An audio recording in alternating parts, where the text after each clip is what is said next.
All right, Butler, take us away. Awesome. Thank you, Savannah. And I'm kind of consumed with trying to remember what number I am, but I'll see if I can't get this going. Well, first of all, welcome everyone. Super honored that you decided to spend some time with us today. I am Butler Raines. I'm the head of product at Ambition. And I don't think my friends here need any introduction to this crowd. They're quite the prolific and sales leaders in their own right. But if you would do us the honor, Wesleyne and KD, would you intro yourself and tell us a little bit about what you do, Wesleyne? All right. Thanks, Butler. I'm excited to have this chat with you. I'm Wesleyne. I am in Houston, Texas. I am the CEO and Chief Transformation Officer at Transform Sales. I always like to give a fun fact about myself. So I am a recovering chemist.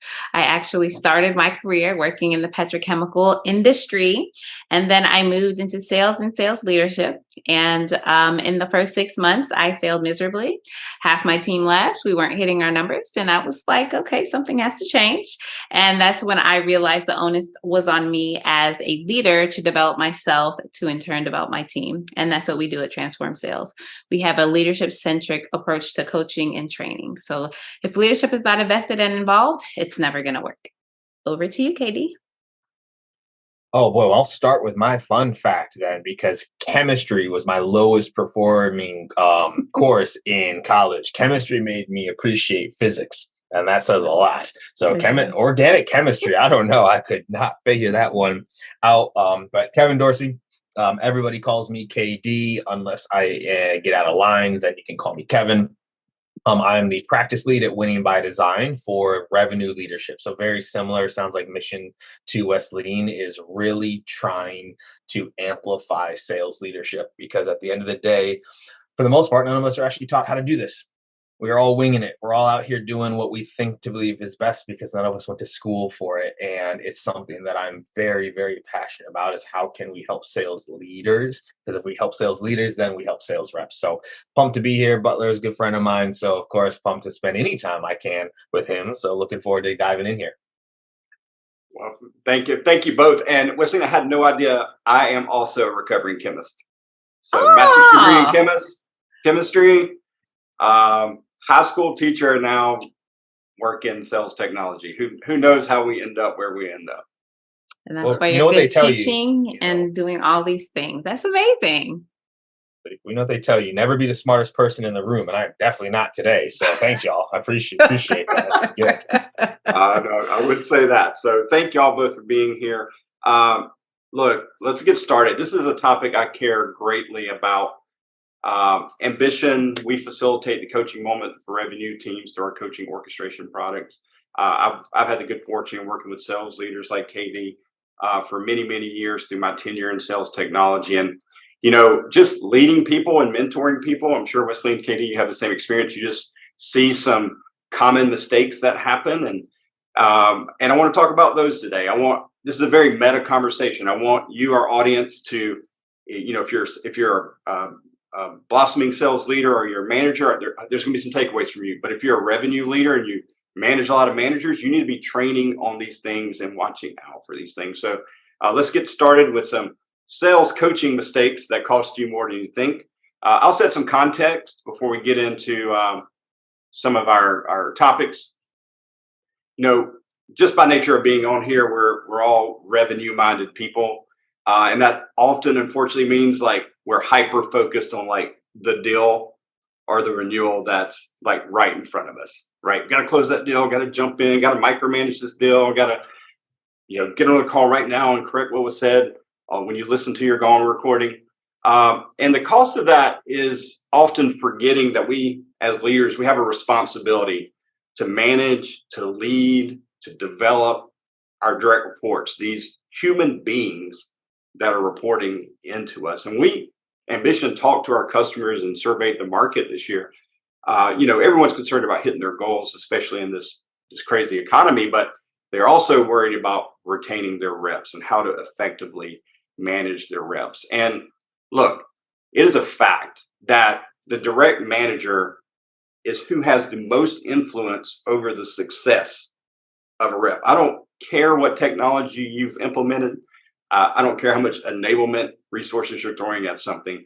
it is that dynamic, in my opinion, between the manager and employee that you have to care about. That building that relationship, making sure that direct report is managed well, making sure the manager is accountable to what they need to be doing, and holistically working with their direct reports to make sure that your organization, your teams are successful. And in fact, Wesleyne, when we were having conversations leading up to today, you've surfaced this: initiatives go to die in middle management. And I'd love to hear more about your perspective here, and I can certainly offer how I think it intertwines. So what happens so often within organizations is the leaders, the CEOs, the board of directors, the VP, CRO, they come up with these magical things that they want the sales organization to do. And they say, okay, here are your goals, here's your initiatives, we're investing here, we're rolling this new product out. Now, frontline managers, go execute. They're like, what do you mean? And so what happens is all of these initiatives, all of the things that the leadership brings down to frontline managers, it just dies because there's no roadmap. Like you said, like nobody teaches you how to be a manager. No one teaches you how to not be selfish. No one teaches you how to train, develop, coach. And so what we're doing is we're pushing all of these expectations and all of these things that we want our sales managers to do without actually telling them the how. So go do it, but we won't tell you how. JD, what do you think about that? Nothing to add there. I mean, that's everything. That is that everything. And she nailed one of my favorite words at the end, which is the how. So much of leadership is focused on the what we want done. And most leaders miss out on the why, and even more leaders miss out on the how. And so I think that's part of what we're going to get into today is like how to do this. Yeah, spot on. Yeah, absolutely. And we talk a lot about at Ambition about enabling the manager, right? Like the managers get it from both sides, right? You get these initiatives pushed down on you, and you got to deliver, but you also have this great responsibility for your team's got to be encouraged and motivated and work well together. And we're going to unpack a lot of the nuance in this and really get into like the hows of leadership. So this really stuck out to me when we're prepping for this. Okay, I want to bounce back off of what KD said on the why, right? That's another thing that, they don't know why. It's like, well, we're increasing revenue 20% this year. Like, why? Like, I know it makes sense for you, but why? And so not really helping people understand the why, the how, just telling them what to do. It really impacts more than just the leader. It flows all the way down to the team. Wesley, I couldn't agree more. And I can't help but to think about the environment in front of us. And, we just left a season where people were changing jobs a lot, and you were thinking a lot about retention of employees and reps. We're entering economic uncertainty. And I think the why becomes even more important because people need to believe in what we're doing, understand why we had this initiative, why we're growing at this rate, why this suddenly is a priority, and what has changed. Absolutely. All right, so I go back and forth whenever I talk about these. We're framing these as sales coaching mistakes. I also like to think of them as leadership best practices. A lot of these, like I have training modules, and maybe this is a tip too. I have training modules for the managers that report into me, and I'm not training them on product or engineering or this, that, and the other. I'm training them on how to be good managers, how to be good leaders. And I had a light bulb moment in my career. Hal Porter and Rob Foreman at SalesOff, when I was there, they brought in people to teach us how to be good leaders and how to be managers. And it was a curriculum. And I like this light bulb went off. I'm like, this can be studied and learned and needs to be trained on. And Wesleyne, I think you just nailed it. I mean, like oftentimes, like, let's think about it. The IC gets promoted, they're a manager. The leadership's like, here's your numbers. Who's training them on how to do their job? I saw this great quote the other day. It's like, you shouldn't think of moving to management as a promotion. You should think of it as a career change. Absolutely. It is a complete different set of skills. Like you really have to, and I often tell people, I'm like, okay, so you want to be a sales manager. Why? And if you are not saying anything about people or impact or influence, then this is not what you need to do. Because once you become a manager, it's not about you at all. It is all about the people who are working with you and for you and how you're impacting their lives. And if you're not okay with that, then it's probably not what you need to be doing at this point in your career. It's funny, Butler. I agree with the sentiment. I like even thinking like not as a promotion, but a demotion because you know nothing about how to do the job. You know nothing about how to do the job. So yes, your title changed, but in terms of actual skill set, you are now a beginner again. I think that's part of what happens in sales is we have these people that were peak performers moving into a role and not taking on that beginner's mindset again. They believe like, all right, I already know how to do this, but you don't, right? And it's taking on, it's like almost like a demotion. You're going backwards in terms of your competency, in terms of your confidence, in terms of your know-how to actually do this for people. And it's funny, Wesleyne, because I had a set of questions I asked anyone on my team when they said they wanted to become a manager. And I would ask them these questions. First question, right? Are you ready to put your paycheck in someone else's hands? Mm, First that's question. a good I one. don't like because everyone will say I care about people and I want to make impact. I'm like, cool. Let's get into the actual weeds of this. Are Yeah. you ready to put your paycheck in someone else's hands? Second question. Are you ready to no longer have your work ethic be tied to your results?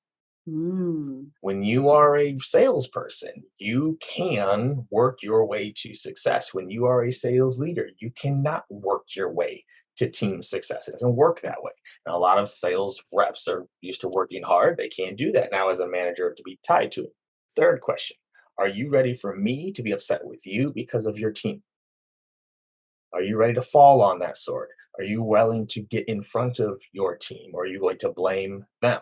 And more often than not, at least half of the people after those questions are like, oh, and I'd say, all right, maybe you're not ready to be a manager. It doesn't mean you can't be a leader. As a manager, you have to be ready to make those sacrifices. And I need that type of mindset for those are good. I love those questions. That makes you really think deeply about the change that you're going to make because, as you said, you have to think outside the box a little bit. This is not something that you've ever done, and you have to get to that place where you are really comfortable with being uncomfortable because just about every day as a sales manager, those are the questions, those are the things that you really have to tap into. I love that. I know we have all these topics hit up, but like what just floated up for me was like, why aren't companies and leaders investing in training managers in best practices of leading and managing people? We spent all this time on the math equation of sales, but if you lose a rep, if you lose a high performing rep, then your math's blown up, right? You're there's a lot of cost to that. I mean, some estimates is 2 to 3 times the cost of replacing someone, and it is just hiring them. So, like, why? I don't know. you. Okay? Especially in sales, but in other walks too, it's because it's always been that way. If your boss didn't get training, guess what they don't think to give you? Training. And if their boss didn't get training before making them a leader, right? So it's this nonstop domino effect of leading the way we were led and teaching the way we were taught. And what happens there, right? And this is where you get the pendulum. Because most sales leaders were never given training, they don't think to give training. And then we have something called survivor's bias, where we all believe we are really good. And so we think, well, I'm really good and I didn't have training. So, Wesleyne, you don't need training to get really good because I didn't have any training to get really good. And it just creates this cycle. And then, just like in parenting and relationships, either we become the exact version of our leader or the exact opposite, Mm. right? Either we end up being just like our parents or we go the full spectrum the other way. And that's the game that's happening in leadership right now because so few leaders were ever taught they don't think to teach. And that's the hole that I'm trying to fill that it sounds like Wesleyne's trying to fill is like, if we can get to this generation, if we can get to these managers and teach them, that's what then can start a new domino effect down the line.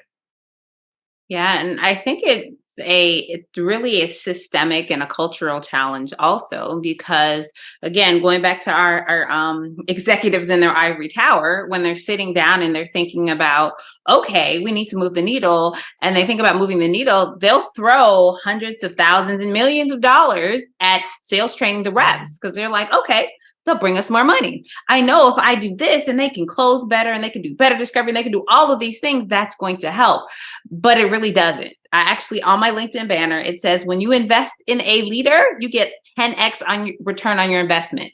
Invest in sales training alone, you get like 0.5x because that person in their own little microcosm of the world, they can't influence anything other than their territory or their quota. Whereas a manager, they influence so much.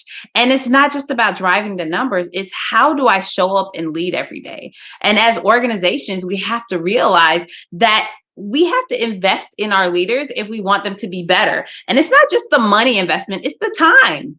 Don't just hire a brand new leader and expect them to be good in 6 months. Who are they shadowing? Are they following their outgoing, the person that they're taking the position from and doing all those wrong things, right? Like make sure we're giving them the tools that they need to be successful because nobody wants that old adage of 18 to 24 months, we're turning over a new sales manager.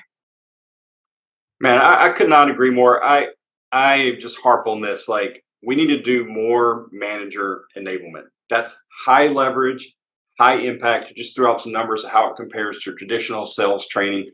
We don't do it. And it's like my personal mission as I'm out speaking right now and talking about these things. And I think it's a good segue into the next part. So I honestly, we're going to cover as many of these we can. We want to hear from you in chat. If you have a scenario you're tinkering with or something going on in your org and you want us to kick it around, we're glad to pick that up. But we can run through these. I would encourage you to consider taking each of these topics, turn into a little bit of training that you go over with your managers over the next few weeks. That's worked for me. Like I said, I had that light bulb moment where I got training as a manager, training in leadership. It can be learned. It's not just an innate attribute that everyone has. Train your people, train your managers. Okay, getting in the thick of it, sales coaching mistakes that cost you more than you think with the lens of replacing a rep, especially a high performing one, costs a lot. So you want to look at sustained revenue growth over time. I'll take the first one if y'all don't mind. And I want each of you to comment.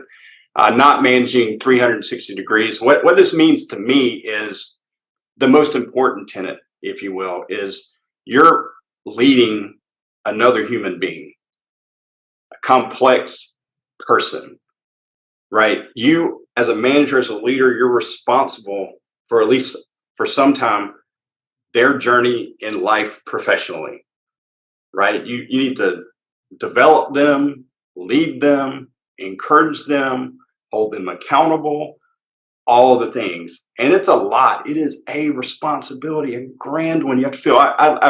I know a lot of us probably know the book Radical Candor, but the thing I love the most about Radical Candor is not what it usually is associated with, which is like super direct feedback, but Ken Scott gives a lot of direction on how to do growth management of people in that book, right? Like how to think about this holistically, because it's not just the business initiatives, the person has their own goals and own aspiration. It's how those two intersect and interplay. Yeah, I think I would add two things to that. One, I love to say salespeople are humans too. So a lot of times, you think about the annoying salesperson, even if they're not on your team, but remember, they're human beings. And as human beings, they have emotions, they have life that is happening outside of work, they have things that impact the way that they show up. And also, when you think about this whole management 360, remember that you have to manage your manager. One of your number one jobs is being an advocate for your people. So when your team needs more time, they need professional development. The budget is too high. The tools don't work. Your job is to be the voice at the table when they don't have a voice at the table. So make sure that you manage up. I'll just go then to the next part of this. To my leaders of leaders listening, you also need to manage this down. Like that, where I see a lot of this fall apart, right, is we might have managers on here and they're learning this, But if their boss isn't learning this, AKA the person responsible for developing the manager, that truthfully is just as big of a miss, right? Is if I've never been taught how to lead leaders, that's different, right? We like in manager enablement, it gets some. Manager of manager enablement gets zero. Zero. There's Wow. Yeah. nothing, right? So part of the tagline, it's on my LinkedIn as well, right? The person and salesperson. The person and salesperson. Because if we can take care of that person and salesperson, the sales can take care of themselves. If we ignore the person and salesperson, it doesn't work. Because at the end of the day, when we hire people in sales, it's very interesting. When we hire people for who we want them to be. We want them to be confident. We want them to be resilient. We want them to be persevering. We want them to be empathetic, be a good listener, be creative, be a problem solver. All these are states of being. Then people get into their jobs and all we ever talk to them about is how to do their job. If I could help my team be more confident, what would happen to sales? If I could help my team be more resilient, what would happen to sales? Be more creative, what would happen to sales? Be more disciplined. If I can affect the being, the sales side is actually easy. Most people know how to do their job. They just don't do it because they're not being that version of themselves. And so I think that's what you're talking about here is that 360, almost always the 180. We talk about the sales side. We don't talk about the being side. And that's the miss. Yeah, absolutely. It makes me want to segue to another topic. I can't remember if it's the next one or not. We'll see. It is. I'm all right. Yeah, this really made it. This is what popped up in my mind. And Wesleyne, I know this is important to you. So you want to take this one? Yes, it is actually one of my great passions when I talk about motivating your team. A lot of times we think that salespeople are all motivated by money. However, they're not, right? People are humans. Again, we're talking about human beings, what Katie just said, humans, people.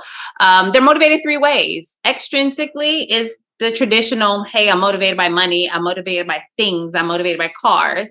Intrinsic is I am running a race by myself. So I want to see my name in gold. I want to be at the top of the leaderboard because I'm running a race against Wesleyne. So it really doesn't matter if you give me more money. I just want to be number one. And being altruistically motivated is being motivated by what money can do for the people around you, right? I want to make my bonus and commission because I want to pay off my mom's house, or I want to pay the last semester of tuition for my child to go to college so they can graduate debt free. So when you're in your coaching sessions, it's really important to tap into whatever you're saying. Tap that into the person's motivation. So if they're faltering or they're not doing something that they need to do, don't just say, I need you to do this because I just need you to do it. Say, I need you to do this so we can be one step closer to this goal or to that goal or the thing that they're really passionate about. And they will leave that coaching session and they will be more motivated and they will really hit the ground running and you will see an immediate impact. Love that. I mean, I took my teams through goal setting 2 times a year. So every January and every July, full hour and a half blocked on the calendar and took them through a guided goal setting process of the 5 main buckets, right? Or really we narrowed it down to 3, like health, self, and wealth, 3 goals. And then walk them through a full process of because we, again, very similar, like no one really teaches us how to manage. Very few people ever taught how to set goals. It's one of these very set goals. Right? It's like walking them through, okay, what's the goal? Who do you need to be to achieve it? Why are you capable of achieving this goal? Right? What challenges might you face? What will achieving this goal allow? Right? To your point, Wesleyne, is like, all right, maybe it is money. I want to make 200K. Cool. What will that allow?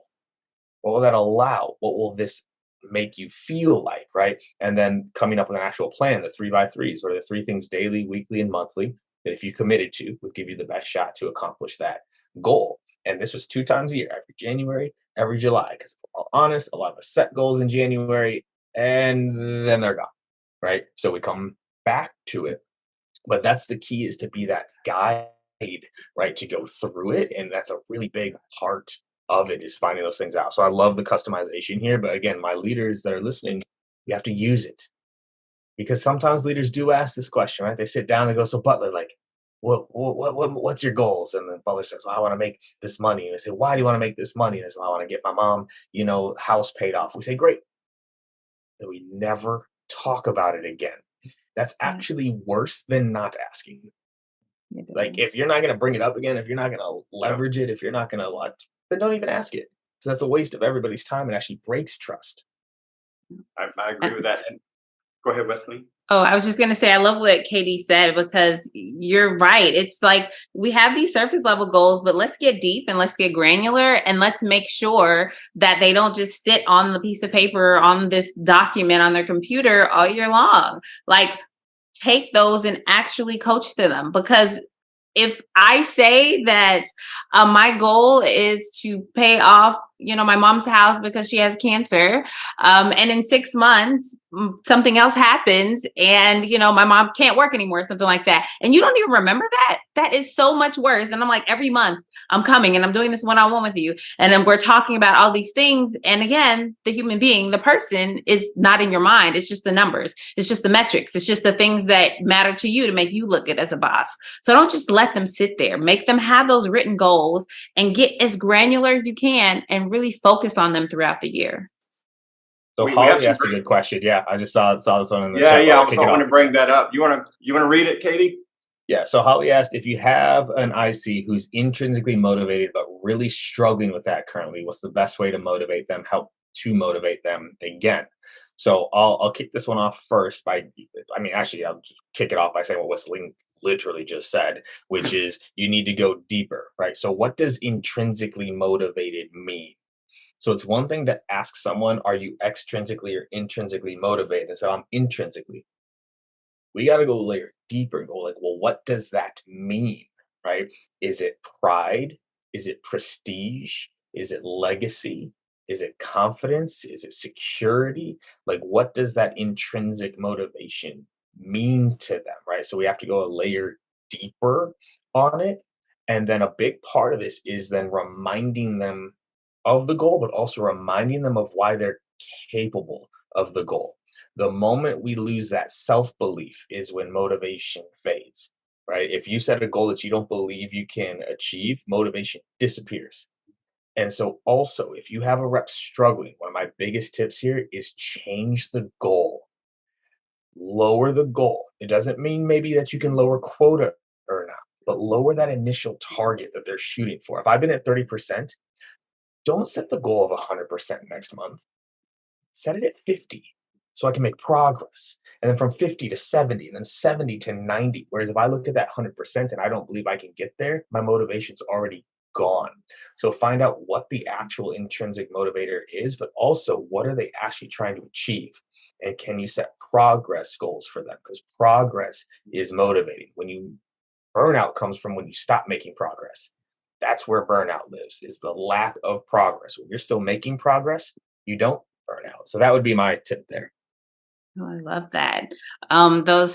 Breaking it down into little bits is really important, so people can kind of see, like, okay, I did this. And, when somebody is struggling with motivation, no matter how they are motivated, when we take this big thing, moving from quarterly to monthly to day to weekly to daily, that really helps in their mind. So maybe you take whatever that goal is and you break it down to like a small daily goal, and then you celebrate the wins with them. And if they're shy of that goal a little bit, then you say, okay, so let's address this. What happened today? What things can we work on together so tomorrow you can achieve that goal?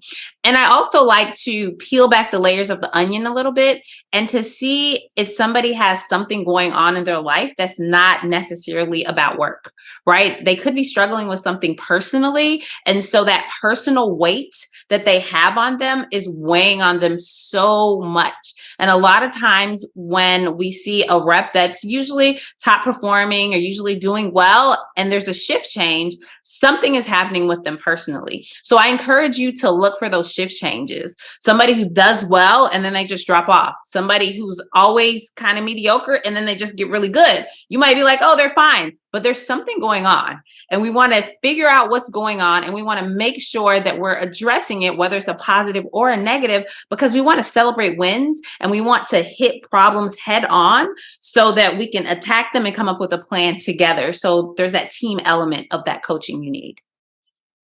I love that. I'm going to hold that in memory because I think it's related to the next topic. But I want to say one thing, just coming back to like building trust and how important that is, and the right kind of trust, right? We often talk about the high performing IC becomes the manager, promoted to manager. And building trust is not being someone's buddy necessarily, right? It's you have to become their trusted partner.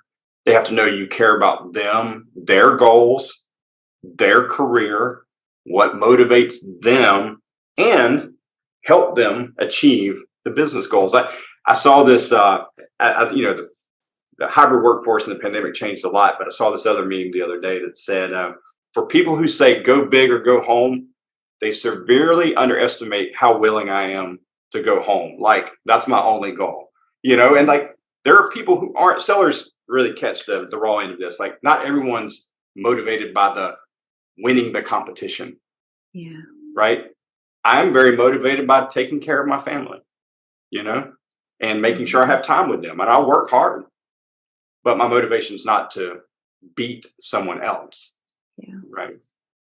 Absolutely. I was always the kind of sales rep that I just wanted to see my name in lights. I didn't care who else was around, but and every month I wanted to see I was climbing higher, right? It didn't matter the competition or the other salespeople. It was more me, right? Like, where am I? How am I doing? And you mentioned something about and I don't know if we want to talk about it now, that sales rep getting promoted to the manager and but I have something that I want to share about that, if I can, or should I wait? Yeah, go ahead. No, okay, awesome. So one thing that happens a lot of times when we go from individual contributor, and so our old colleagues are now our employees, is our boundaries become very weak, right? And so a boundary that we need to have up is what I like to call a fence. And I actually like to use my hands so you guys can visualize this, right? So we need to have a fence. And what a fence means is it opens and it closes. So as somebody comes to you and they start asking you, can I do this? Can we go hang out? Can this happen? Can that happen? Right? What you have to say is, at some point you have to close the fence. If you always leave that fence open, then you're not having boundaries. And what happens is, when you have to have a difficult conversation with an individual, then it falls flat, because they're like, well, we were just hanging out having beer last night. Like, I don't understand why you're telling me I'm not hitting my numbers. You got home at midnight just like I did. Like, why is this a problem? I don't understand. So you really have to be able to balance that. It's okay to still have personal relationships with your employees, but you have to realize, I am now their leader. I am now their boss. Things that we did before together, I probably can't do them. I need to make friends with other managers, and I need to manage across that thing that we don't think about. Who else is on my level that I can hang out with and bounce ideas off of?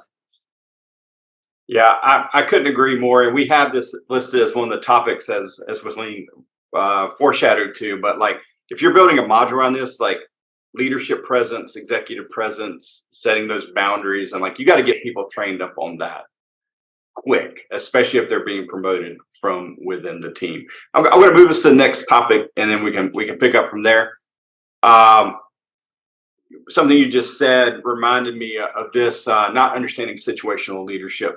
This is, I could probably do an entire webinar on this if someone would let me, and they would be bored to death. You can go Google situational leadership, Google image search. You'll see all the charts you need to see to kind of get this. But the most often question I get when I'm like mentoring managers, leaders, sales managers, are like, how do I know when to step in and take over?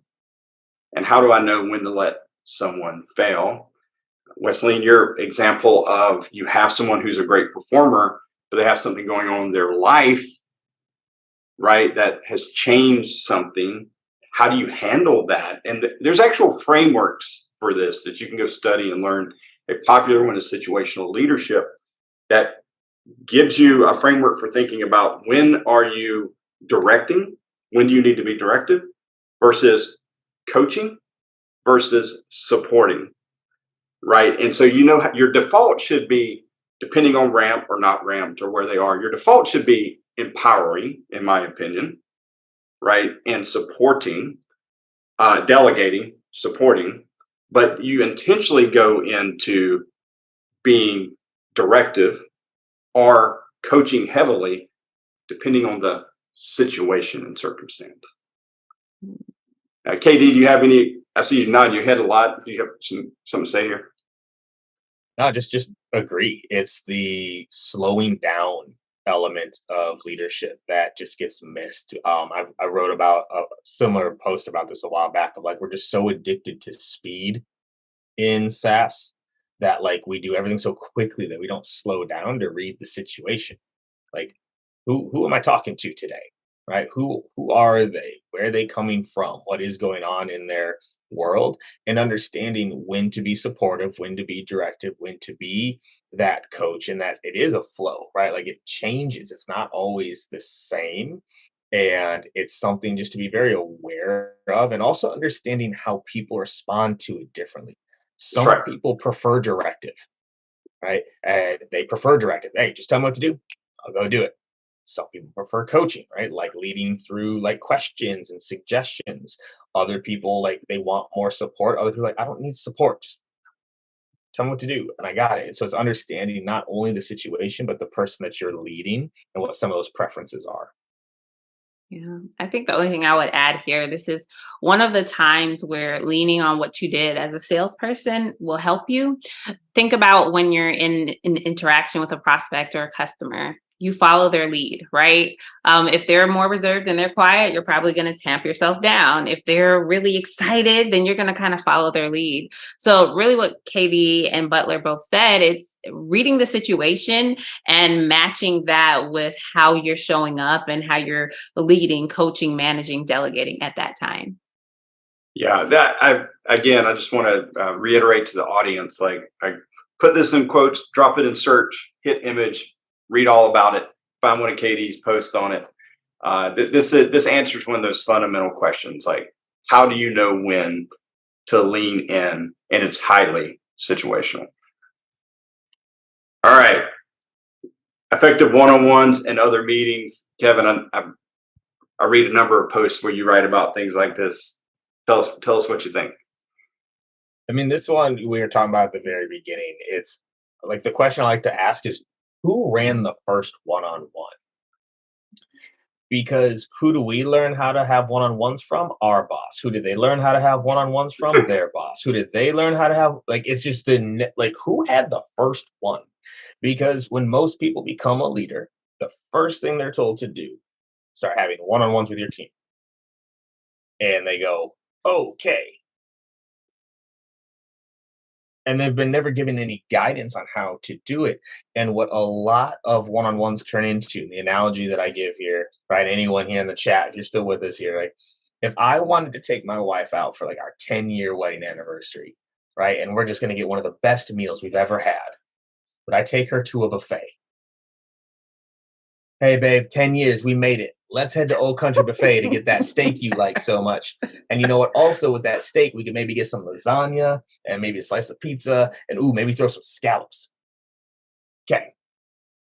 The analogy, right? That's not where you get the best food. A buffet, they do a lot of things okay, but they don't do anything very well. And also, interesting enough, buffets, one of the reasons why the food isn't great is because of our nose. It's not the food.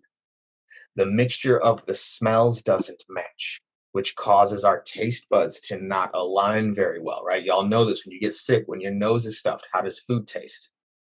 And so what also funny enough, the food at a buffet, when not served at a buffet, gets higher ratings than when it's served at the buffet because of our olfactory, how the smells combine. A lot of one-on-ones are run that way. Hey Butler, how you doing? Okay, good. I'm checking in on them. All right, awesome. So what's up with that deal? All right, now we're getting into pipeline. It's like, and we're actually a little bit behind on our activity. Like, well, we got to step that up. And oh, by the way, there's some new Salesforce stages that I really need to make sure that you are operating on the right way. And did you finish out the HR certification that was due this week? And any questions for me? And it's just this checklist buffet style overlapping type things that don't align well. If I'm having a career focused conversation, that's a different conversation than a pipeline conversation. And so the first mistake that I see people making with one-on-ones is one, they're combining too many things into one that are not connected. The second big then mistake on this all the time is the one-on-ones are not structured. The Okay, one-on-ones are that's fine. updates. They're update focused. They are not progress focused. Y'all listening, if your one-on-ones are for updates, those one-on-ones are for you as the leader. They're not for the rep. And updates can be in a doc. Updates can be in Salesforce. We don't need to have a one-on-one for updates. And so this is the other part. This is there's no structure to the one-on-one. So all of my one-on-ones, I think I'm probably even still on y'all's website. This was my favorite feature of Ambition was the one-on-ones because it built in the structure. Here's the questions we're going to go through, and it's filled out ahead of time. So the updates are done before the one-on-one. So once I'm in the one-on-one, we can literally talk about progress, plans, right? Because a lot of one-on-ones are past focused. What happened?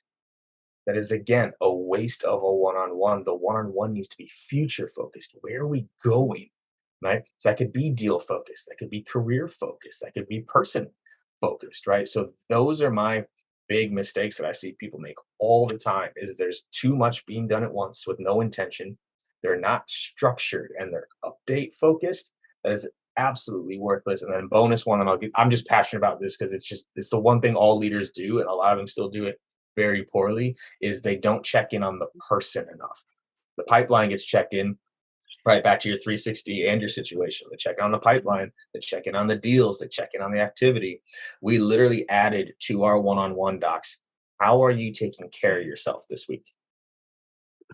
How are you taking care of yourself this week? How are you bringing joy this week? Right. And again, future focused. I want to hold you accountable to taking care of yourself.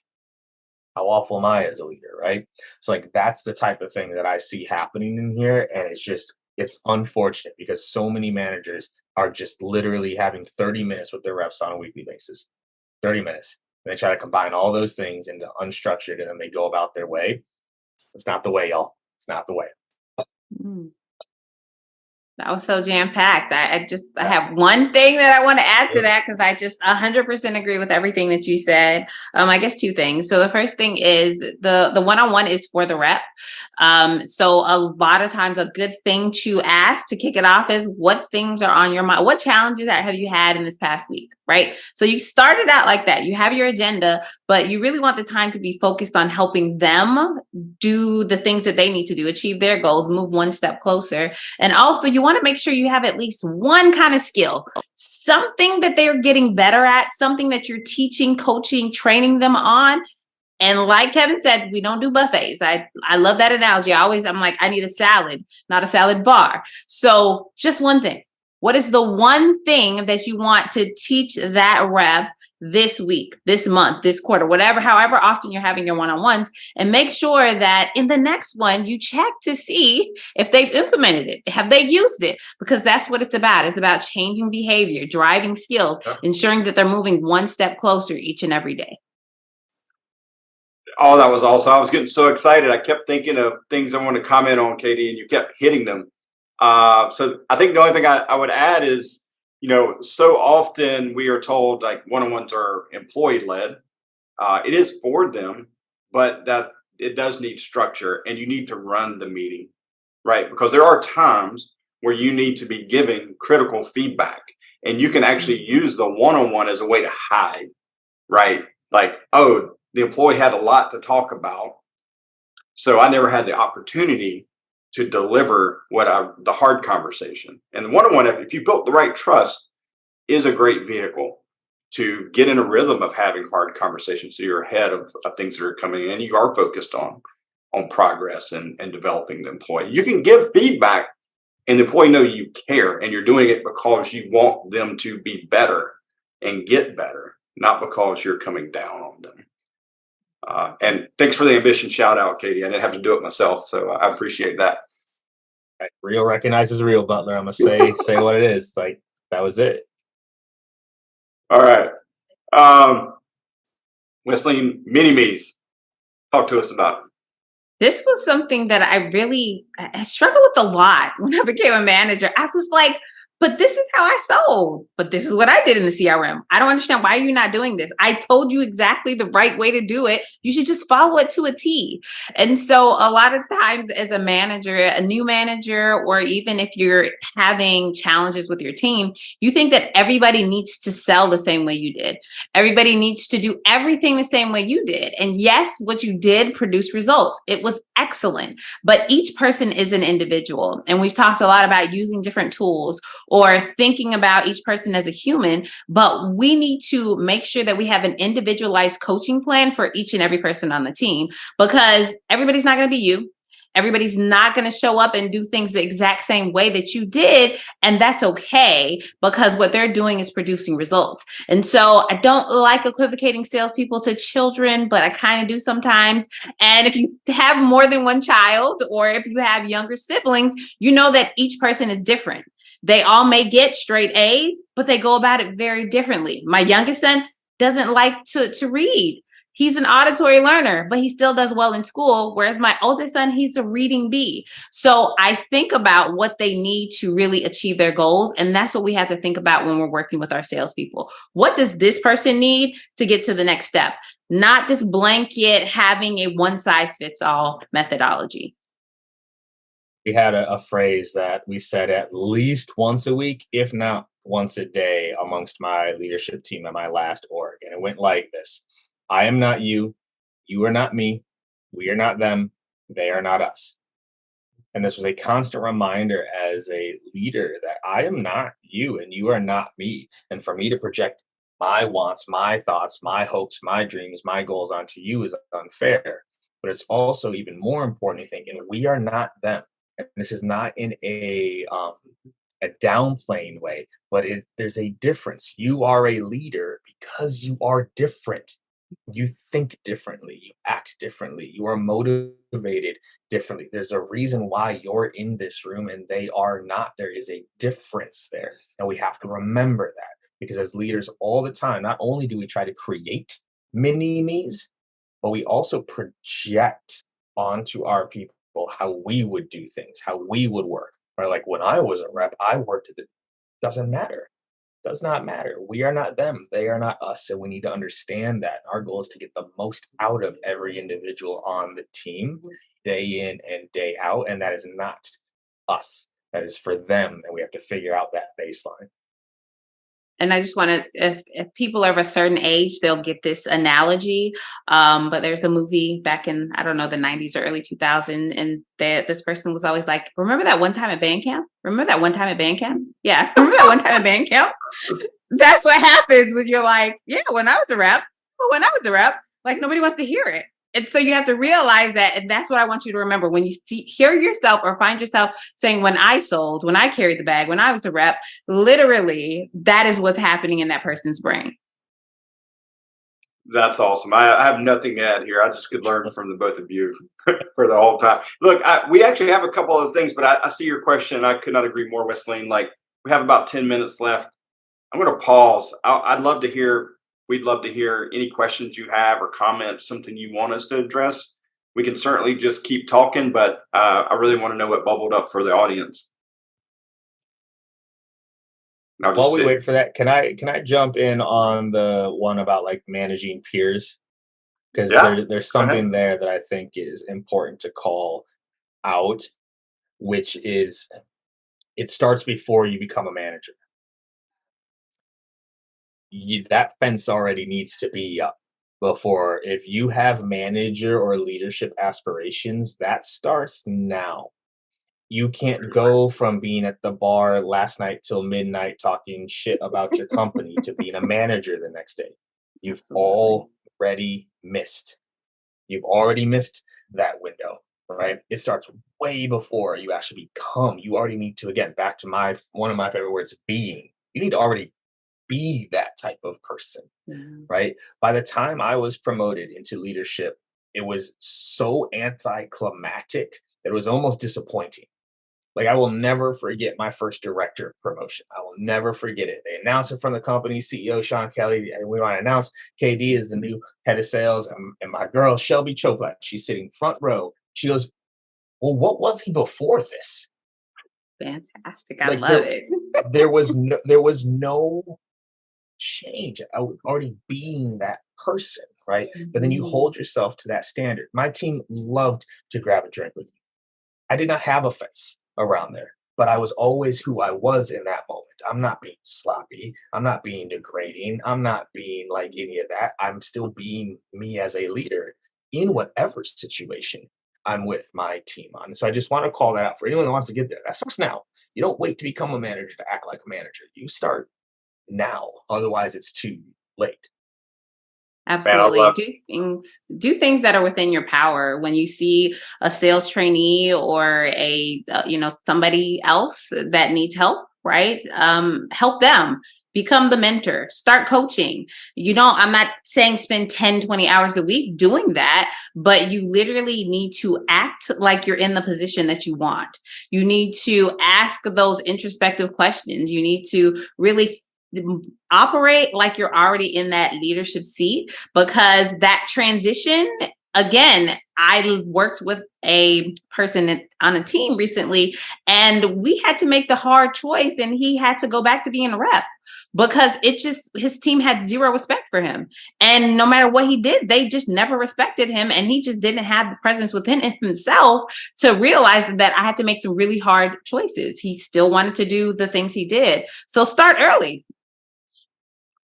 We that was super profound. Like I wish I was trying to find my pen to take notes. We got a couple questions. We got about 5 minutes. How can you guide on process without trying to make mini me's?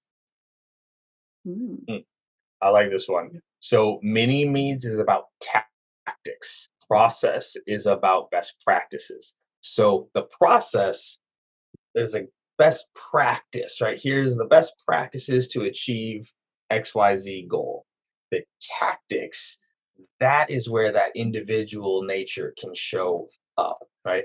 The analogy I always gave with this one is a recipe. If I want to make a pizza, I need to have some dough, which needs some flour, some eggs, some salt. I need to have some sauce, need to have some cheese. All right, I got a recipe. Okay, that's the process. Now, maybe Wesleyne likes pineapple and jalapenos on hers. Still a pizza. Butler wants to throw on some bacon and some avocado. Gross, but it's a pizza. But the moment you take away the dough, it's no longer a pizza, right? And so the key here is the process is the recipe. The individual can add in the flavors and the toppings. That's the key there. The process is the best practice. The tactics is where the individual nature can come out. The only thing I would add is it doesn't really matter to me how you get there. I just need you to get there. And if you're getting there and you're not affecting anybody else, you're achieving your numbers, you're not being a butthole to everyone, like just you do what you need to do the way you need to do it. Because I want you to operate in your excellence. I want you to operate in the best place and what's most comfortable for you. I love that phrase, operate in your excellence. I will be borrowing that one. Please All right, do. we have 3 minutes and we have a couple of tough questions here. I'm sure y'all can read it, but how do you handle someone that is potentially getting let go at the end of the month? Is it a pip or just serious conversation? How to lead without fear when they're on their way out because of metrics and nothing else? So I can take that one. So really, if they're getting fired at the end of the month, and if we're talking the end of this month in 13 days, a few questions I would have for you is: have you documented things? And the question I always ask leaders before you let somebody go, you have to ask yourself this question: have I given them everything that they need to succeed that I can within my power? So I really want you to ask yourself that question. Have I done everything that I can as a leader? Or are there some areas that I know I'm a little bit weak on, so I haven't given that person everything that they need? But definitely document everything that they're doing. And if it's just because of metrics, different companies work different ways. Again, have those conversations Are they having something personally challenging going on in their life? Like, why are they not hitting their numbers? Are you not supporting them in the best way? Are they not getting their information the best way? Like, really ask some questions. And always, as a leader, the onus falls on you to ensure that you're giving people what they need to be successful. So go ahead, Kevin. So yeah, real quick. So the question is in the wrong order. It should go serious conversation, PIP, termination. Yeah. There's no potentially terminated, right? There's no potentially being let go. No one should ever be surprised when they're let go, right? By the time it's getting to a termination, we've already had the serious conversation, both to them and to us, like Wesleyne say. We've had the first serious conversation of, am I giving them all I can? Have we identified where they need to be? First serious conversation, continuous. Then we're on a performance plan. But remember, performance improvement plan, not performance perfection plan. We don't have time to go into this right now, but people put someone who is at 50% on a 100% PIP plan and wonder why they think it's a death sentence. Because it is. That's perfection. That's not improvement. And it has to have a plan how to get better. They don't hit that. Like, by the end, and I have grown a lot in my leadership career, but like back in the day, like it was basically like bring your box on Friday. Like we know what we've gone through and we know what the expectations were, and we're not going to hit there. This is not a surprise. This is not something. So that would be, I know we're right at time now, but like it shouldn't be potentially fired. They should know black and white what they need to achieve to keep their job. And you should be working with them every day to get them there. And if they miss, then it's time to make that change. And I just have to reinforce that it should never be a surprise. And back we talked about earlier, like having tough conversations and one-on-ones, like that's part of the responsibility. I know we're at time, and I'm super thankful for everyone joining us. And Kevin, Wesleyne, thank you so much for joining me today and walking through all this. And please follow them on LinkedIn and whatnot. I saw there's some other questions, but they're always putting out content. And I know I learned a great deal from both of them. And so thank you all. Thank you. Yes, thank you all for being here. We will send out the recording after this, and we will make sure that all of the LinkedIn profiles are mentioned in there. So go give them a follow and feel free to reach out to them with your questions. I'm sure you have more, but I know we all have to hop. So thank you all for tuning in. And if you're watching the recording, feel free to reach out to us if you have any more questions. Thanks, everybody. Thank you. You have a great rest of your day.